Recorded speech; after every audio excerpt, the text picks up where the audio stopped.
welcome back to Shemsuniverse. So today, guys, we're going to discuss the astrology house number 8.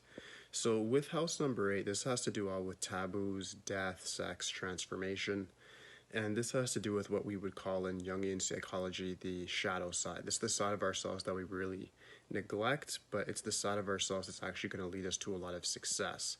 When we talk about psychology, and it relates with astrology a lot, it has to do with whatever you neglect becomes what we put in our shadow side of our brain, the subconscious, the unconscious part of our brain, which makes up 90% of our brain.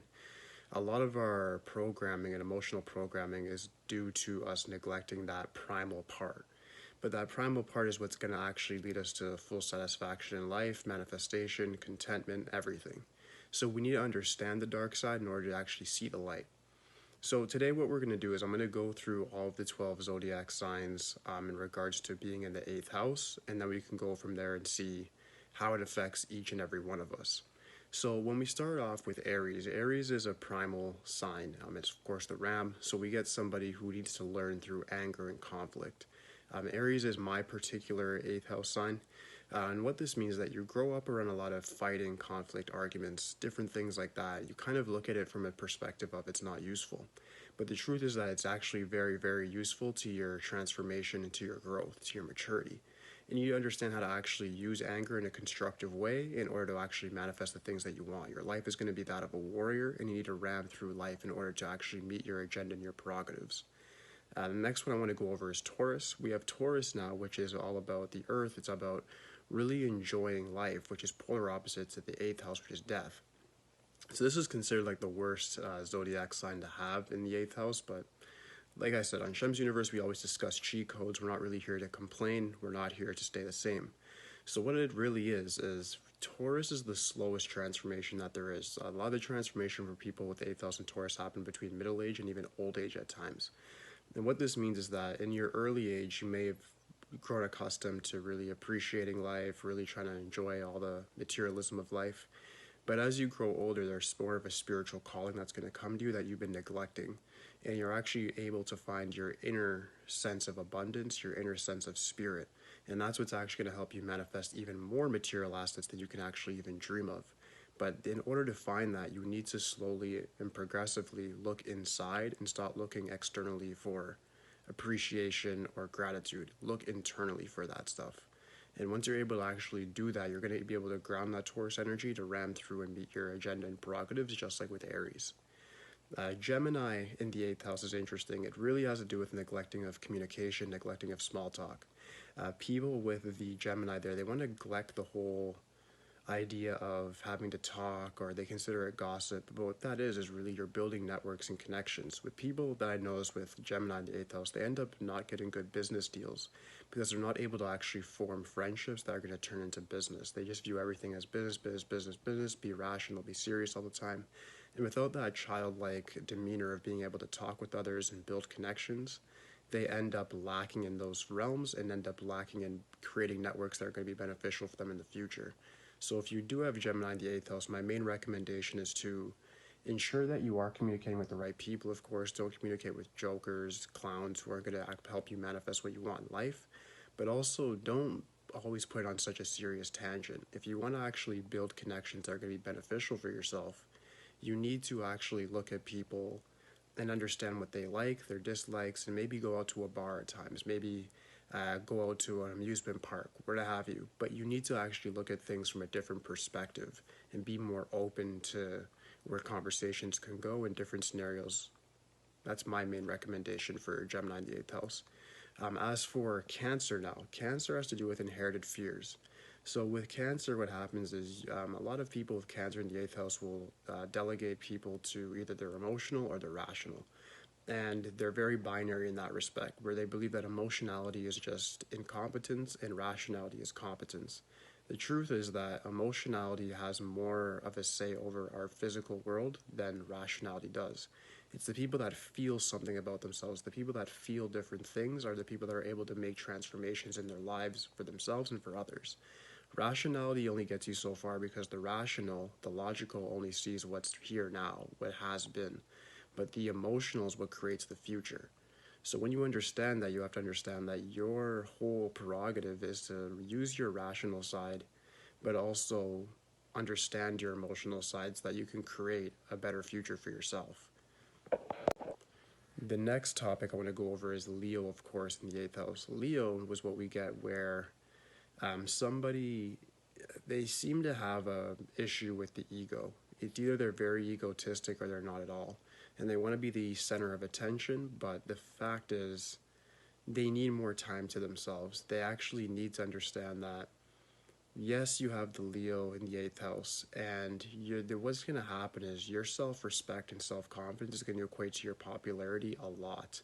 So if you're able to, as a Leo in the eighth house, get more self-respect for yourself, get more self-confidence by having more confidence and getting more achievements, you're going to have more confidence.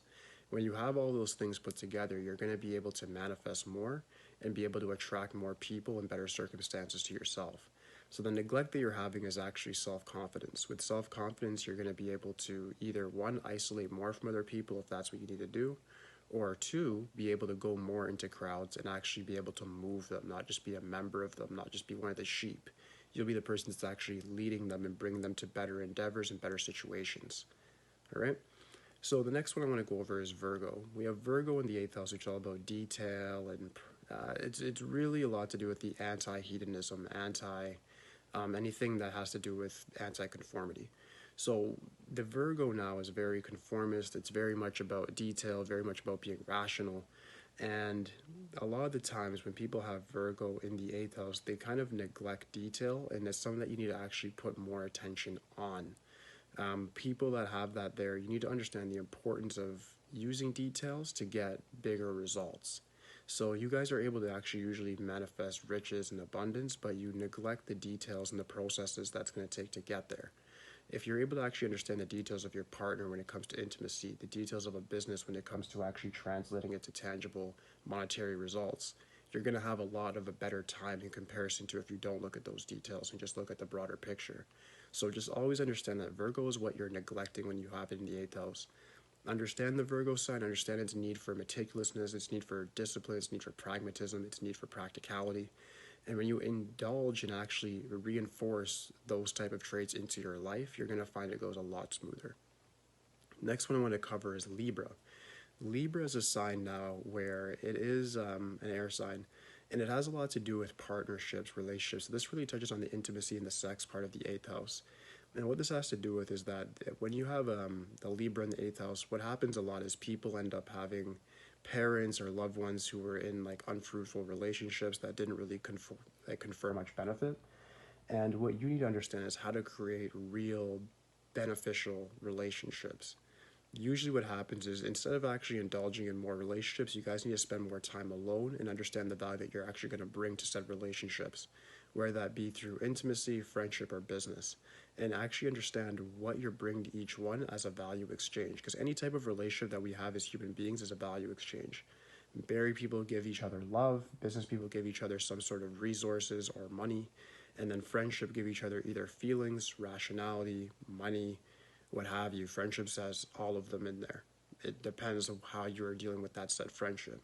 So you need to understand what value you're bringing to each person and conduct a business in that sort of way. Because if you don't do that, you're going to end up having a lot of illogical and sort of fruitless relationships with people that are going to lead you to a very big detriment in your future. So when it comes to marriage with people in the eighth house, a lot of the times they say it's not recommended, but I do recommend it. What I say is understand the value that you're going to bring so that you actually can have a fruitful relationship. If you don't understand your own value, you're not going to have the self-respect, and you're not going to understand what to respect in other people. And that's my conclusion for the Libra. If you guys do have any more questions about the Libra one, it is a bit complicated. Leave it in the comments for me. I'd be happy to help you out. Next up is Scorpio. So with Scorpio, guys, this is a very much, we're in the eighth house, that's the eighth sign. So this is all about 8-8 now, right? Scorpio is intense. So it's either they're going to be a very paranoid, almost borderline schizophrenic person when it comes to anything to do with like sex, intimacy, fear of death, perturbation over those type of things. Or they're going to be the type of person that's completely brave. Their whole emotional body is just all courage. There's just not one neuron, not one cell of fear within them. And it's really that one extreme or the other. So what happens is if you're that person that's very fearful, you have to indulge in your fears and actually use the acronym of fear. Face everything and rise. You need to actually F, face it, E, everything, meaning everything that causes you fear, and then rise from it. So actually come up out of the water, come out of the closet, deal with what you have to deal with, and understand that you have to bring light to that darkness. And that's the best way I can say it. For the people that are already fearless in the Scorpio category, you guys just need to watch out for your own ego. I don't really have much recommendations for you guys because being fearless is a very competent trait. As long as you're not hurting other people, as long as you're not taking advantage of the supernatural ability that you have, then you won't accrue any karmic debt. If you are doing those type of things, then do watch out, but you are going to be very successful in this lifetime. This has a lot of great potential for financial, physical, and relationship and substantial success in all of those endeavors. But as long as you're able to retain your fearlessness and really delve through life as that warrior, then you're going to have a great time. For Sagittarius in the 8th house, this one is really interesting. Sagittarius is for the most part really positive in most signs and most houses and so forth. But when we get it in the 8th house, it teaches us about the law of relativity. It teaches us that negative situations usually actually confer positive results in our future, and that positive situations are going to bring some sort of negativity in our future. So sometimes it's like when you get a job promotion, you're all happy to be this manager at your corporation, what have you, and you're viewing that as such a positive thing. But then all of a sudden the workload comes and hits you, the responsibility. All of a sudden you're getting blamed for things you weren't getting blamed for before. And you're looking at it and saying, well, I thought this was a positive thing. I'm getting more money, but now I have all this negative stuff to deal with.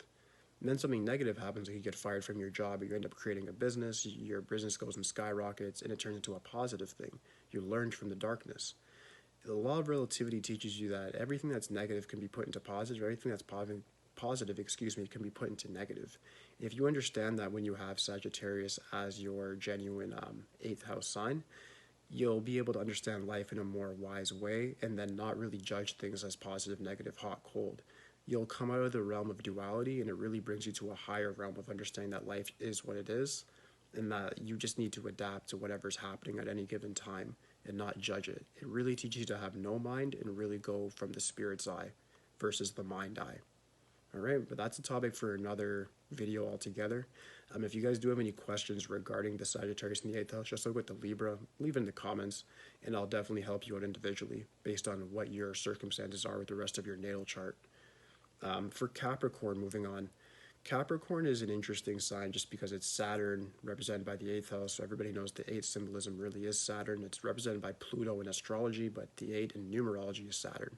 So what happens here is this person needs to learn about responsibility. If you have Capricorn in the 8th house, your whole goal in life is to learn that everything is your fault. Whether it not be your fault or it is your fault.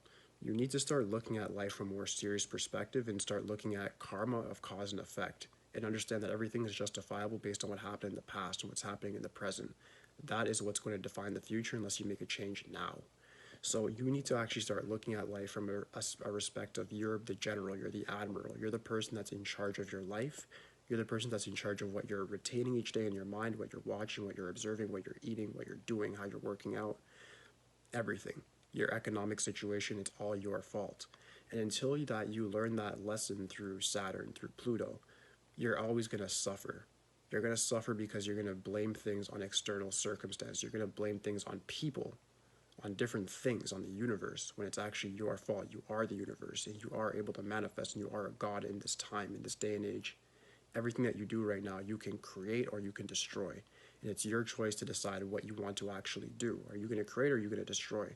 Are you going to create better habits for yourself that's going to lead to better results? Or are you going to destroy bad habits that's going to lead to better results? You need to understand what's going to happen and what you actually want out of life. And the best way to do it is to ground a purpose and attack it like a Capricorn would, in a methodical, meticulous, and disciplined way. The next one I want to go over is Aquarius. Aquarius is a very interesting one just because a lot of people always know there's so much good with Aquarius, the gifted knowledge, the innovation, the way to attack new problems and make new solutions. However, when you have Aquarius in the 8th house, what we neglect is the open-mindedness of the Aquarius. The open-mindedness to be aware of oneself in other situations and be more open and be non-combative to reality. Aquarius is all about acceptance, the way the air accepts us, the way we breathe in and breathe back out. You need to be more smooth with life, more understanding. And when you actually have that sort of mind state of the Aquarius, it's the side of you that you're neglecting, being more open to new types of relationships, to new types of business, to delving into relationships in a new type of way, whether that be from sex to friendships. That's what's really going to help you and make a real big change in your life. But you need to first look at your life in a more open mind state. Let go of your old ideologies, methods, habits, and bring forth something new. This is really, when you have Aquarius in the 8th house, it's really crying out to you to build something new in your life and to really change yourself around, whether that be through your looks, the habits that you do each day, your thoughts. All of these things will probably have to change in conjoinment in order to actually achieve success in this lifetime. The next one I want to go over, which is also the last, is the Pisces. Pisces is interesting just because it really is similar to Cancer in the respects of emotionality and spirituality. What I would argue is that people that have Pisces in the 8th house are very materialistic. They end up looking at life from a very hierarchical social dynamic sort of spectrum, and they want to really be viewed as a person that's powerful. What happens is they don't end up having any sort of spiritual substance to themselves, and that's what actually holds them back. You need to, like I said with Cancer, instead of it being inherited, it's just more so something where you just want to be materialistic like a Taurus, but you have a spiritual depth to you that is similar to a Cancer, but almost more powerful.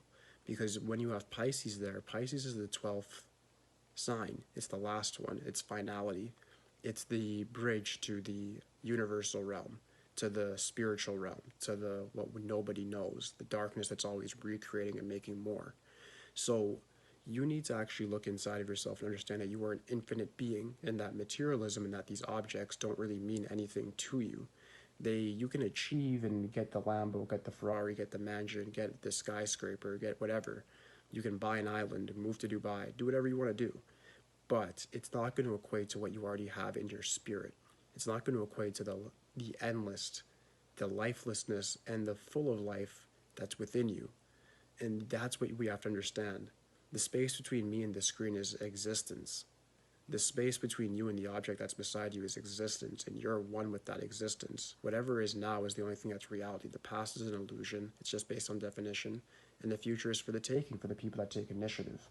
So you need to actually look at life from that sort of perspective and understand that your spirituality is what's going to manifest and create different things in your life based on what lane you want to go in. All right? So that does finalize my whole summary for the 8th house. If you guys do have any questions whatsoever, just let me know in the comments. Aside from that, guys, please like, subscribe. All the means for today, guys. Peace.